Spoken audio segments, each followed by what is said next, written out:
Well, good morning, community. Good morning, brothers, sisters, survivors. This morning, I was supposed to have a guest on named Donna Russo. I'm going to have to reschedule her because she's having technical issues and unable to make the show this morning. So it's you and I, community. It's you and I. And really, there's nothing wrong with that. Because I don't do this show to glamour you or entertain you. I do this to inspire you, to give you hope, to help you find life after stroke.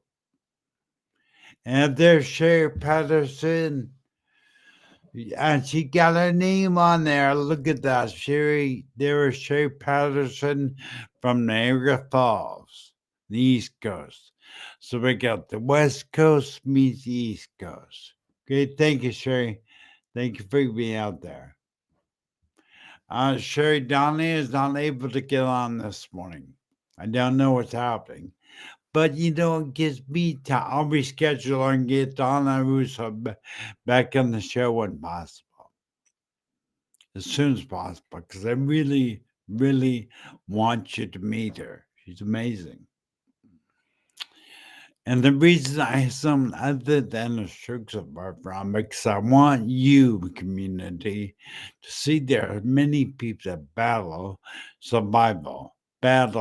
as a warrior, turn from victim to warrior to driver, and that really kind of drives my topic today.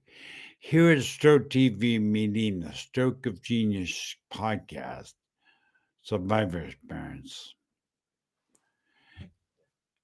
Really the cornerstone of who and what we are in the future.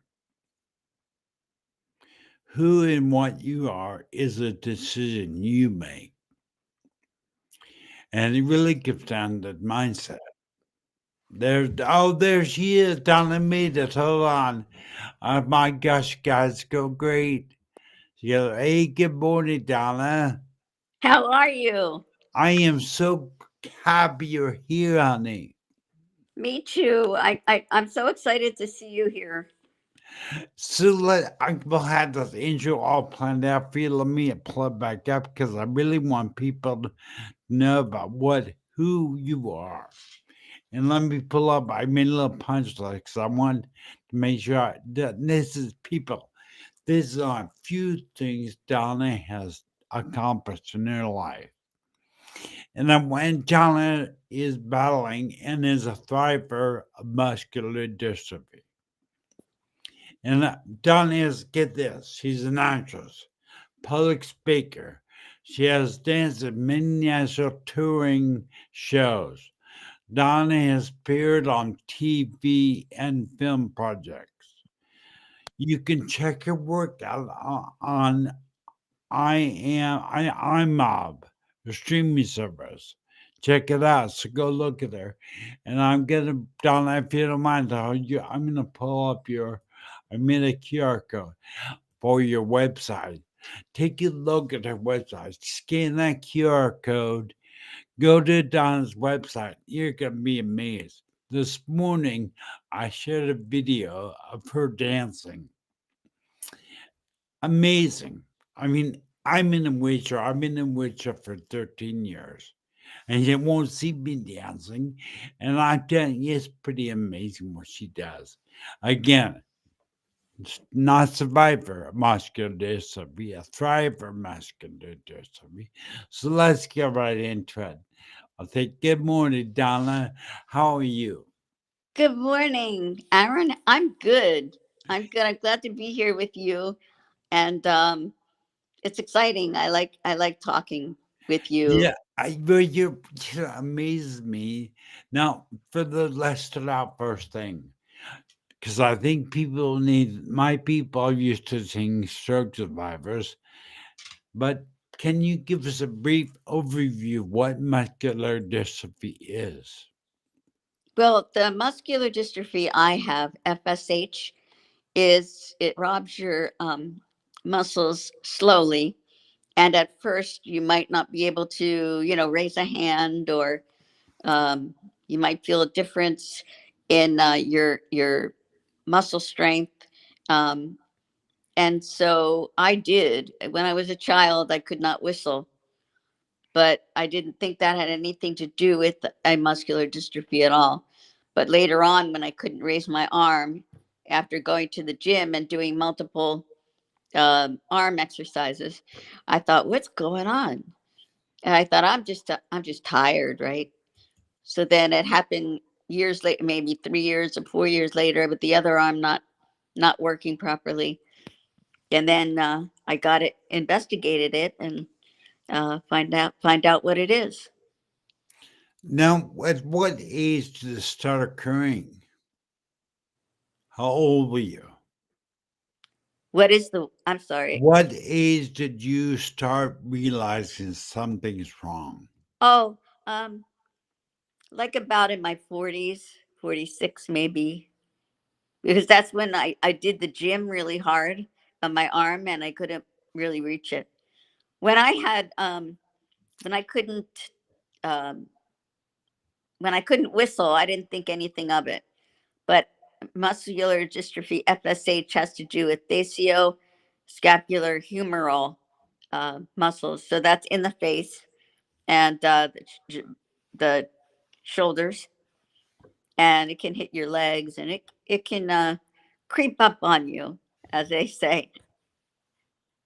Now, there is no cure. There is no stopping it, is there? I Well, mean, they're working on it, but they're doing some things. God bless the scientists and things, but they're trying very hard to come up with something. now you're in a wheelchair like me. A wheelchair, yes, and So you yeah, dance in a wheelchair. yes, I'm in a wheelchair, and yeah, I also can. I use a walker for like short. So you can walk a little bit with a walker. Yeah, well, right now I have just recovered from a kneecap accident where I fractured my knee, so I'm working on the walker with PT. So we're hoping that um, I can take a few steps it in forward. Yeah, So, because I watch you dancing and you're holding onto a stool. yes, I say with that guy, it was a beautiful dance, thank you. but you won't go. I would have to ask Donna, what is the biggest battle you face? What is the hardest thing you overcome about muscular dystrophy? What is it? It's all hard, but is there one thing that stands out in your mind that's harder than on the rest?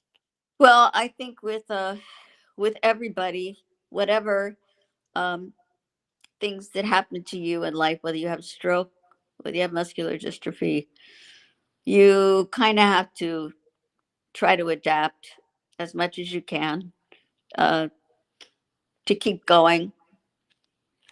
And it's a series of adaptations. Like when you dance, you know, your partner has to know a lot about your dance partner has to know a lot about how your body is moving now, and you just have to change the way and dance the way you move now, which is different, and it's a little hard when you've done it for so long and you can move and leap, and then now I can't do all those things, but I have to change it. Yeah, it's very similar to stroke. Stroke hits you like lightning. You're all of a sudden normal. Like I was normal. I was a business owner and did outdoorsman. And one morning my life changed in a blink of an eye. And I would think it's harder having muscular dystrophy, where it's a progressive disease.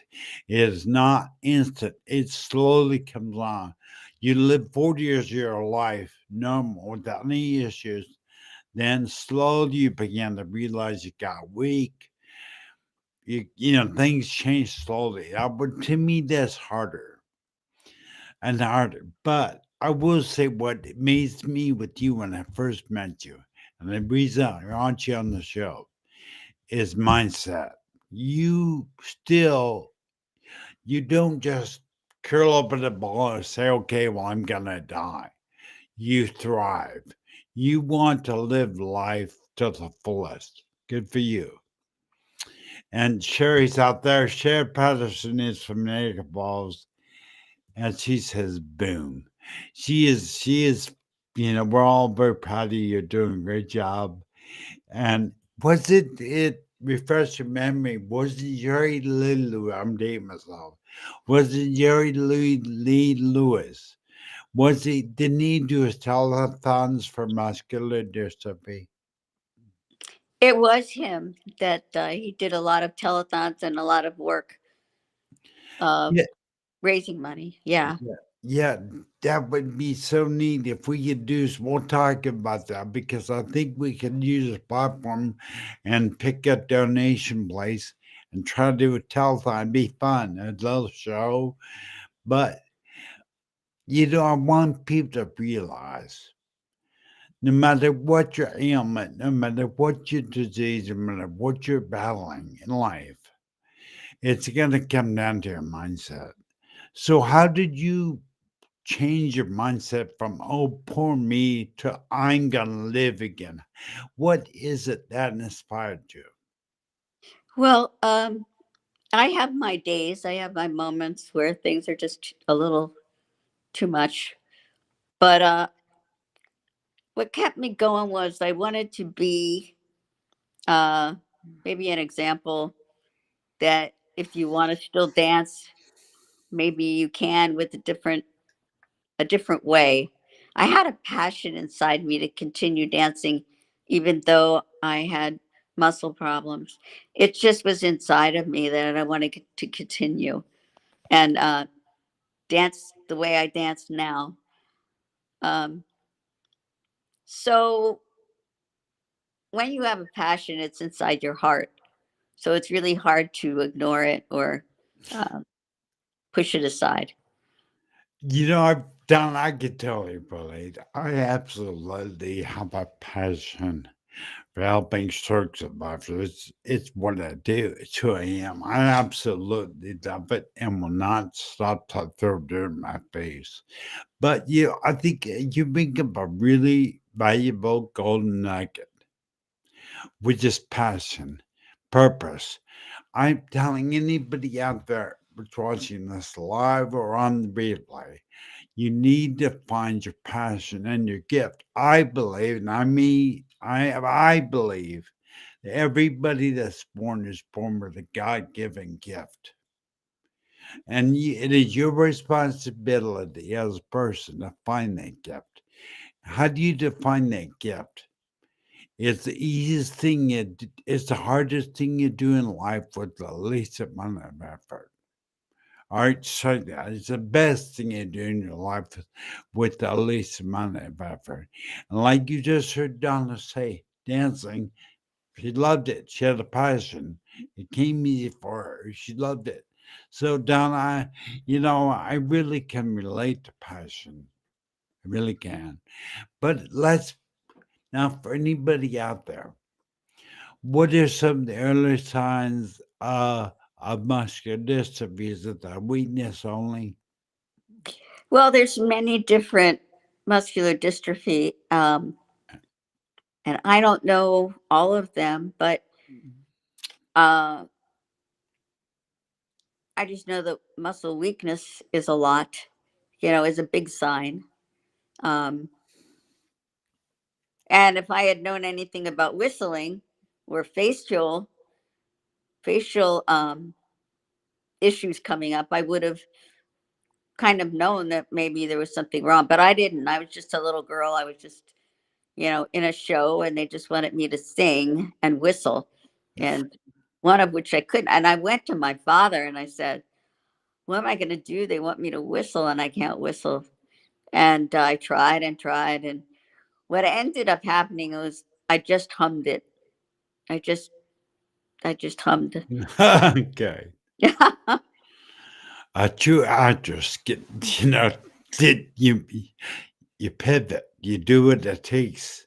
You and I were having trouble getting you on the show this morning on the podcast, and just pivot. I was ready to do a show all by myself. I'm so glad you came up, but I think I think I want to focus back on that passion. That is really the driving force you and I have. Because I have my passion, it's different. I'm a gift, so you have a gift. But I think it's important. It need to be out there realize. Donna and I have our days. I just had one probably 2 days ago, Donna. We question whether it's worth it. You question whether it's just hard. The wheelchair pain is bad. It's just bad. But how do you overcome? And I'm probably going to get a redundant because I think it's important. How do you overcome those days of negative hardship? How do you overcome them? I, Aaron, I just try to keep busy with like, talking to people like this, like we're doing now. I, I, I like to be involved with, I guess, helping people. So that keeps my mind away from my problems. So, like, if I want to teach kids, I'm teaching a little bit some kids on Sunday, and that keeps me planning and doing and being creative. And so, if you can occupy yourself or think of other things you like to do, recently I started to draw.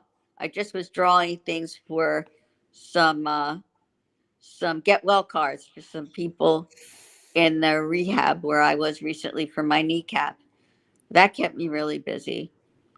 Um,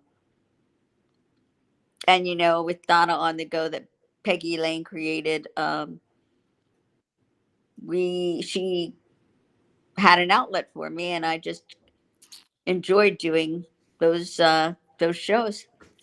So you just whatever it is that will keep your mind occupied, so that you don't think of yourself.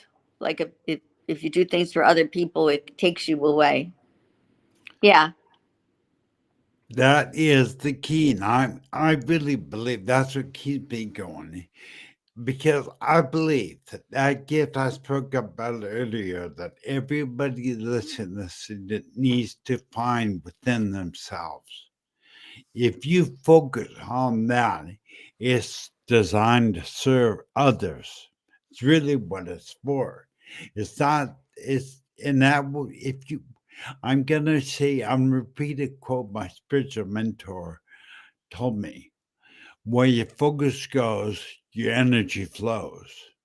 Uh, So if you focus on how hard stroke or any other muscular dystrophy is, that's your energy will flow. Negative, dark, whatever. But if you flip that and go, I'm going to start serving people. I'm going to help other people with muscular dystrophy, with stroke, whatever ailment you're battling, and you begin to use your time, your energy, your focus on others. It gets you through the hard times. And that really does, Don, doesn't it? And when you're in the zone, so to speak, and you're dancing, you don't think about how bad your life is, do you? yeah. I mean, the reason that Donna and I cannot look at, we don't focus on how hard life is. We don't want our energy to flow. Now, I'm curious, Don, are you, now you've been on many places, but have you toured, what's the furthest country you've toured and performed in? I've done a lot in the states, Yeah, mostly here in the USA. Uh, great. I did modern dancing. I did Alvin and the Chipmunks and the Magic Camera, and I loved it. Yeah. It's amazing. So many of us, so many people like us, let our ailment, our disease, whatever, fine, limit us. Yeah. We before we even try, people don't step out and give it a go. What did you have? Did you have a fear when before you? I'm assuming you're a performer before your muscular dystrophy, correct? Yes, I was dancing since I was 10 years old. So I always loved it. I always did it in, in grade school. I did it in high school. And again, college, I got a BA in dance. And so it's always been there. And actually, when you say where's the farthest I've performed, it has to do with also with Donna on the Go, that was in several award winning, we were award winning in festivals, film festivals. So, and they were all over, like England and, you know, France. And we sent it to festivals outside of the US as well. So I guess that's like showing your work in other places, which is which is so nice. You know, that's what you love to, just give yourself Yeah, give yourself. That's it. in Give up. vulnerable positions. Yeah. I mean, that's really how inspiring is that. Listen, people, give of yourself. Give yourself to others in service to them. I am something God has been dealing with me on is being a servant leader. And where I am not worried about myself, I'm worried about taking care of you. And that's what Donna does. I knew it. I watch your performance, amazing. God. And good, good. No, no, no. I'm just thanking you for watching, because I know a lot of people, everybody has a schedule that's busy, and, they're doing things. And uh, to watch anything is a lot of it's your time. So I really, really appreciate that when people say something about it, or, have watched it. I really get emotionally, you know, Well, for me, it's watching you in a wheelchair. There's two ways I could do this. I could live my life dark, depressed, and in which you're unable to walk. And if you're walking a walker, you walk better than me. So, I mean, but again, it goes back to where your focus goes, your energy flows in this life. And I just, like you, don't focus on my negative parts of my life. I focus on the positive. But Don, I gotta know your mindset. The mindset that overcomes your disease, your limitations in life. That mindset doesn't come easy. though. So you go through hard times like all of us. So I'm curious, what battles do you face? Because I don't know much about muscular dystrophy. When you say you have those hard days, what does that mean? Mostly it means like I can't reach things, or I can't raise my arm, or I can't dance like I used to, but I do dance in a different way. And um, when you need assistance, when things get so hard, like you can't make your own breakfast, or you can't get out of bed as easily, it's it takes a toll on you, But then I have to say, well, look at what things you're doing, and focus on that. Focus on what am I doing now? Yeah, that's so amazing because you just reinforce what I was saying earlier because I know it's had to be that place, honey. Is that when you turn dark and it gets hard, you're focusing on the wrong thing. Because Donna and you and me, any other stroke survivor, anybody battling any other disease, you can't focus on the negative. Did you hear what Donna just said? She shifted her focus on her dancing, her what she's doing, and all of a sudden her attitude changes. And that is why I believe mindset is absolutely key to what we do. And I want to thank you so much for being here. I want to thank you. I show it's only 30 minutes. So I gotta ask you one question. If there's one thing that you would give, say, someone facing hard times, facing a difficult time in life, and you were to give them advice how to cope with it, what would you tell them? I would say that try to find avenues where you can be of assistance to someone else. Try to think of things you can do that will take your mind off of what your challenge is. And here's one. I I'm trying to get over this, but don't be so wrapped up in what other people's thoughts of you are.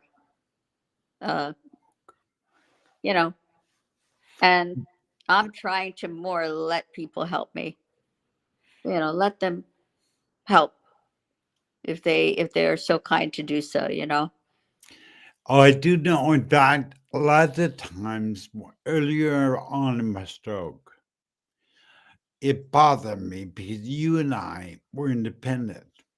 And all of a sudden, you could become dependent. I hate that's probably one of the hardest things that I face as a survivor, and probably you face as someone battling muscular dystrophy. As I watch my wife do everything. My wife fixes the house, fixes the plumbing, cuts the yard, does everything, and that's hard to take. But I think it kind of goes back to our focus, Donna. We need to let people do it because you know what? They love us. They're doing it. I mean, I really cannot. But I think there's one nugget I want everybody to really, really hear what Donna's saying. Do service for others. Get your mind off yourself, situation, and shift your mind. Don't you agree? To shift your mind to others. Yes. Yeah, I mean, that really is key. Donna, show's over. I can't thank you enough for being there. It goes by so quick. And I hope we get to work together again. Thank you very much for being. Yeah. Thank you so much for having me here. This has been a joy, and you're just wonderful. So Well, yeah. thank you, Donna. Have a great day. Oh, by the way, I did ask you where you're located. Oh, in California. Oh, Yeah. you are. We're out in California. Right now, Palm Desert. Oh, you're down south. Okay. Well, I want you to have a great day, Donna. I love you and thank you for being here on the podcast today. Thank you so much, All Aaron. right. Bye. Bye.